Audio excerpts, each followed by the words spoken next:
నమస్కారం అండి. అంజలి చెప్పే చందమామ కథలకు స్వాగతం. కథ ఉడతకు చారలు. పిల్లలు, కథ మొదలు పెడదామా? ఒక గ్రామంలో విద్యానాథుడనే మహా పండితుడు ఒక గురుకులాన్ని నడిపేవాడు.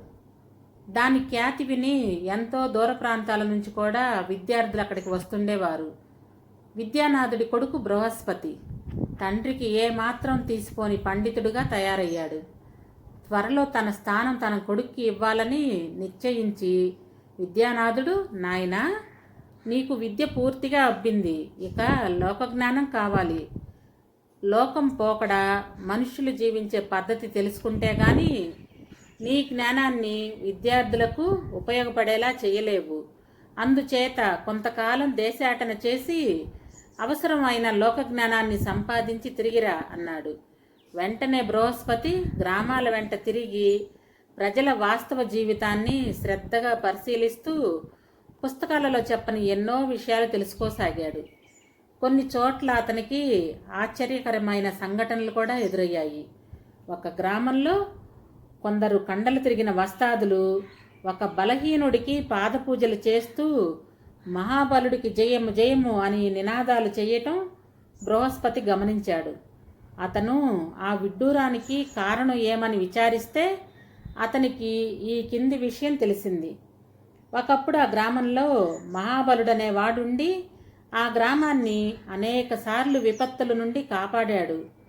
చుట్టుపక్కల అరణ్యాల నుంచి క్రూర మృగాలు వచ్చి గ్రామం మీద పడితే వాటిని ఒంటరిగా ఎదిరించి చంపాడు. ఒకసారి దుర్ముఖుడనే రాక్షసుడు ఆ గ్రామాన్నే కాక చుట్టుపక్కల గ్రామాలను కూడా పీడించడం మొదలు పెడితే మహాబలుడు మహాకాళికి పూజలు చేసి దుర్ముఖుడిని ఎదుర్కొని ఘోర యుద్ధం చేసి చివరకు వాణ్ణి చంపాడట. అటు తర్వాత ఆ ప్రాంతాల అనేక గ్రామాల వారికి మహాబలుడంటే అమితమైన అభిమానం ఏర్పడింది. ముఖ్యంగా బలశాలులకు అతను ఆరాధనా దైవం అయ్యాడు. వాళ్ళు దుర్ముఖుడు మరణించిన రోజు పర్వదినంగా భావించి ఆ రోజు మహాబలుడికి పాదపూజ చేస్తూ వచ్చాడు. మహాబలుడు పోయాడు. కొన్ని వందల సంవత్సరాలు గడిచాయి.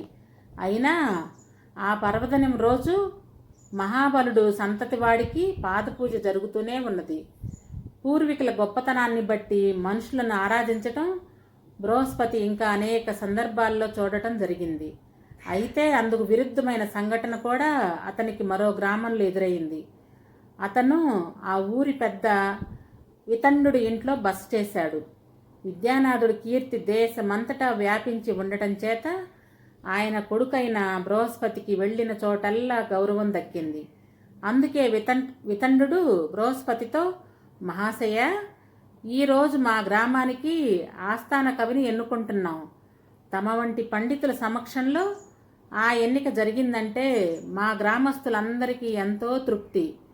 తమరు కూడా అక్కడికి రావాలి అంటూ ఆహ్వానించాడు. బృహస్పతి అందుకు సరేనని ఆయనతో బయలుదేరి వెళ్ళాడు.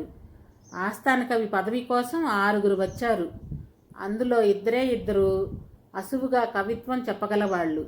అందులో ఒకడు తాను రచించిన 3 కావ్యాలను వెంట తెచ్చాడు. ఆ కవిని చూసి వితండు అకస్మాత్తుగా, నువ్వు అంబరుడివి కాదు అన్నాడు. అతను అవునని తల ఆడించాడు.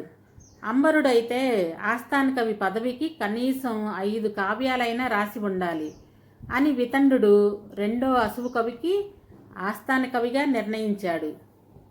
బృహస్పతి ఈ వింత ఎన్నికకు ఆశ్చర్యపడి, అయ్యా, అంబరుడు అతని పేరా?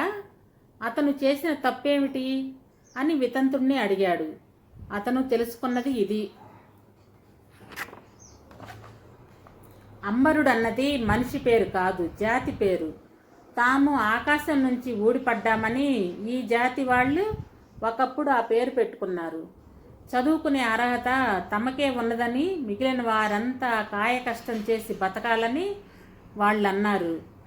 వాళ్ళు రాజుల ప్రాపకం సంపాదించి తమ జాతిని మిగిలిన జాతులన్నీ పూజించాలన్నారు. కొన్ని జాతులను అపశ్రులుగా ప్రకటించారు. ప్రజలను నానా హింసలు పెట్టారు. కొంతకాలానికి రాజ్యంలో చాలా మార్పులు ఏర్పడ్డాయి. ప్రజలే ఏలికలయ్యారు. అప్పటి నుంచి అంబరుల మీద అనేక ఆంక్షలు విధించబడ్డాయి. ఇప్పటి అంబరులలో తాము అధికులమన్న అహంకారం ఏమీ లేదు. కానీ వాళ్ళ పూర్వీకులు చేసిన తప్పుకు అంబరులకు కలకాలం కష్టాలుంటాయి. బృహస్పతి 1 సంవత్సరం పాటు దేశాటన చేసి లోకజ్ఞానం సంపాదించి ఇంటికి తిరిగి వెళ్ళి తన తండ్రి నడిపే గురుకులానికి తానే అధిపతి అయ్యాడు. ఒకనాడు అతని శిష్యులకు ఉడతభక్తి గురించి చెబుతూ రాముడు వారధి కట్టేటప్పుడు ఉడత చేయాలనుకున్న సహాయానికి మెచ్చుకొని ఆయన దాన్ని వేళ్లతో రాచాడు. ఆ చారలు ఇప్పటికీ ఉడత జాతికి ఉన్నాయని అన్నాడు. ఇందుకు ఒక శిష్యుడు అభ్యంతరం చెబుతూ, సహజ లక్షణాలు జాతికి సంక్రమిస్తాయి కానీ కృత్రిమంగా ఏర్పడిన లక్షణాలు ఎలా సంక్రమిస్తాయి గురువుగారు? మా నాన్నకు చిన్నతనంలో నుదుటి మీద గాయమై మాని మచ్చ కట్టింది, కానీ ఆ మచ్చ మాకెవ్వరికీ రాలేదు అన్నాడు.